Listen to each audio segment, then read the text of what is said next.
ब्रिगेडचं राज्यस्तरीय अधिवेशन 2024 नवी मुंबई ठाणे जिल्ह्यामध्ये आयोजित केलेलं आहे विष्णुदास भावे हॉलमध्ये।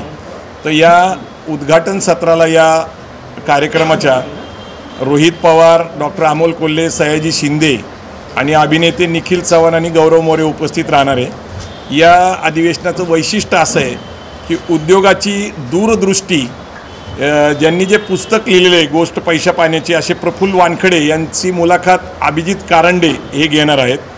आणि नंतर मग प्रबोधनासाठी 3 सत्र आहेत। त्याच्यामध्ये दुसरं सत्र जे आहे ते महाराष्ट्र धर्म काय शिकवतो हे श्रीराम पवार जे ज्येष्ठ संपादक आहेत सकाळचे ते बोलणार आहेत।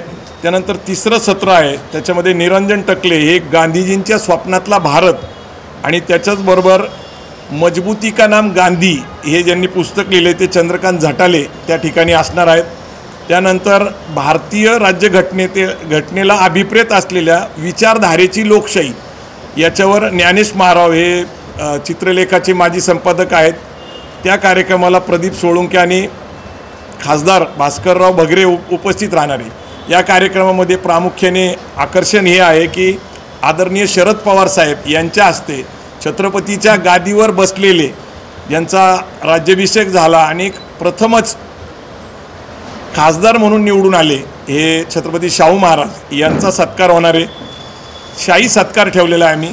त्यानंतर विजयसिंह मोहिते पाटील माजी उपमुख्यमंत्री यांचाही त्याचबरोबर सत्कार होणार आहे। आणि दरवर्षी आम्ही प्रत्येक अधिवेशनामध्ये एक विश्वभूषण पुरस्कार देतो। तर कृषी क्षेत्राशी संबंधित ज्यांनी विशेष प्रयोग करून काही शेतकऱ्यांना बरोबर घेऊन यशस्वी प्रयोग केले ते राजेंद्र पवार हे बारामती ॲग्रो या कंपनीचे MD आहेत, चेअरमन आहेत। त्याचबरोबर KVK कृषी विज्ञान केंद्र बारामती याच्यातनं जवळपास 20 लाख शेतकऱ्यांना त्यांनी मदत केलेली आहे तर त्यांचा सत्कार आहे। त्यानंतर विलास शिंदे हे मॅनेजिंग डायरेक्टर आहेत सह्याद्री फार्म्स नाशिक यांनी 120 एकरमध्ये ॲग्रो फार्मा कंपनी स्थापन केलेली आहे। त्यातनं जवळपास देशातला 40% माल हे ॲग्रिकल्चरचा शेतीचा हे निर्यात करतात त्यांचा सत्कार ठेवला। आणि सतीश मगर यांनी शेतकऱ्यांना एकत्र येऊन मगरपट्टा सिटी असेल, नांदेड सिटी असेल, रिव्हरव्ह्यू सिटी असेल शेतकऱ्यांना त्याच्यात भागीदार करून उद्योजक करून त्यांचं अर्थकारण बदललं।